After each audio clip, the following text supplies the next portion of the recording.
ആലപ്പുഴ പുറക്കാട് മധ്യവയസ്കയെ വീട്ടിൽ മരിച്ച നിലയിൽ കണ്ടെത്തി. ചെമ്പകപ്പള്ളി സ്വദേശി റംലത്താണ് മരിച്ചത്. വീടിനുള്ളിൽ മുളക് പൊടി വിതറിയ നിലയിലാണ്. കൊലപാതകമാണെന്നാണ് സംശയം. റാഫി കരീം ആലപ്പുഴയിൽ നിന്ന് ചേരുന്നു കൂടുതൽ വിവരങ്ങളുമായി. റാഫി, ഒറ്റയ്ക്കായിരുന്നു ഇവരുടെ താമസം. ഇപ്പൊ ഈ മുളക് പൊടി വിതറിയിട്ടുണ്ടെന്ന് പറയുമ്പോൾ അവിടെ ഒരു കൊലപാതകമാണ് എന്ന സംശയം ബലപ്പെടുന്നുമുണ്ട്. മോഷണം നടന്നിട്ടുണ്ടോ വീട്ടിൽ?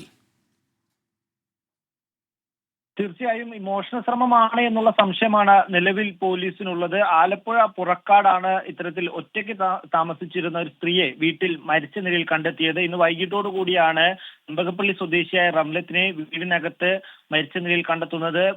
റംലത്തിനെ വിളിച്ചിട്ട് കിട്ടാത്തതിനെ തുടർന്ന് പള്ളിയിൽ നിന്നുള്ള ആളുകൾ അന്വേഷിച്ചു ചെല്ലുകയായിരുന്നു. തുടർന്ന് വീട് മുൻപിൽ നിന്ന് പൂട്ടിയ നിലയിലായിരുന്നു. പിന്നീട് നടത്തിയ പരിശോധനയിലാണ് വീടിനകത്ത് റംലത്തിനെ മരിച്ച നിലയിൽ കണ്ടെത്തുന്നത്. വീടിന്റെ പിൻവാതിൽ തുറന്ന നിലയിലായിരുന്നു. ഒപ്പം തന്നെ മൃതദേഹം ഉണ്ടായിരുന്ന പരിസരത്തെല്ലാം തന്നെ മുളക് പൊടി വിതറിയ രീതിയിലാണ് ഉണ്ടായിരുന്നത്. ഒപ്പം തന്നെ വീടിനകത്ത് പിടിവലി നടന്നതിന്റെ ലക്ഷണങ്ങളും ഉണ്ടായിരുന്നു എന്നുള്ളതാണ് നിലവിൽ മനസ്സിലാക്കാൻ കഴിയുന്നത്. നിലവിൽ പോലീസ് എത്തി ഇൻക്വസ്റ്റ് അടക്കമുള്ള നടപടികളിലേക്ക് കടന്നിട്ടുണ്ട്. എന്തായാലും ഒരു കൊലപാതക സാധ്യത തന്നെയാണ് പോലീസ് ഇപ്പോൾ പരിശോധിക്കുന്നത്. അതുമായി ബന്ധപ്പെട്ട തെളിവുകളാണ് പോലീസിന് മുന്നിൽ നിലവിൽ ലഭിച്ചിരിക്കുന്നത്. വിശദമായ പരിശോധനയ്ക്ക് ശേഷമായിരിക്കും ഇതുമായി ബന്ധപ്പെട്ടുള്ള വിവരങ്ങൾ ലഭ്യമാകുക.